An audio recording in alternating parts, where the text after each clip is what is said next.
So, Julian, every year has its buzzwords. So, 2022 was a lot of normality or returning to normality. People were excited, looking forward to a post-COVID world. And before you knew it, the Ukraine and Russia war hit, and the world went into a very different schizo. So, we're going into 2023 now. I mean, what are your expectations? What do you think is the outlook? There's obviously buzzwords even this year on recession, inflation, rate hikes. What's your thoughts? So I'm going to be pretty boring on that forecast and stick with recession. I think that that's going to be the buzzword for 2023. We're still going to hang on to some of the old ones like supply chain disruption, and COVID's still going to be making an appearance every now and then.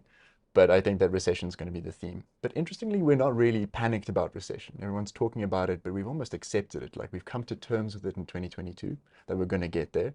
And now it's just how bad is it going to be? So we're seeing that as a theme, the global recession and China reopening is a bit of a counterbalance to that. So dropping their zero COVID policy and re-entering the world. And that's going to lead to quite a lot of tightness in commodity markets, which are already constrained. And I think that that's something that we're particularly going to be looking out for this year.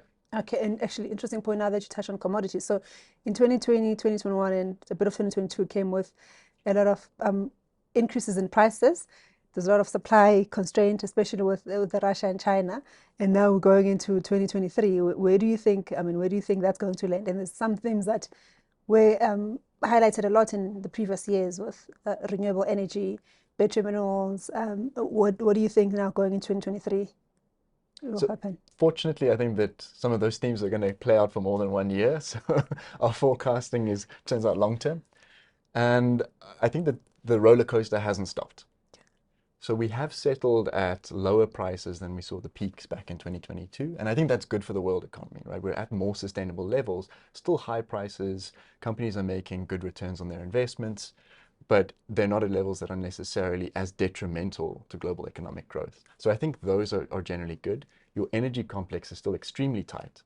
And you see that in coal, coking coal, and particularly in LNG. And I think there's going to be lots of volatility going in there. And continuing themes in the battery minerals, and particularly copper is getting a lot of attention, and the capital intensity of copper development just keeps on rising. So what it costs to bring a project to bear gets more and more every year as we're getting more constrained in terms of the resources that we have available to us, and having to start opening new types of geologies and new geographies too. So I think it's going to be an exciting year. Hold on to your seats. There's also retail investors piling into that, which is kind of like, think GameStop, but with oil futures. So the wise treasurer is going to sit on his hedging button and wait. And hopefully we're going to be there for the ride all along the way. But I think it's going to be a very interesting year, hopefully without the more drastic swings. We're going to have a few bumps along the way, but quite an exciting year to come, I think. And from an investment perspective, so one of the reasons that gets cited in prices railing is also the supply constraint and the fact that there's been an underinvestment. And as a function of that, you do see as soon as there's a little bit of a supply disruption, you can see it feeding in directly. What do you think is going to happen now, 2023? Do you think more taps will open and putting in more capex investments?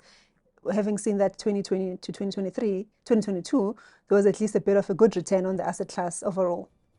Look, I think that you don't get through a decade of underinvestment in 2 years of restoration.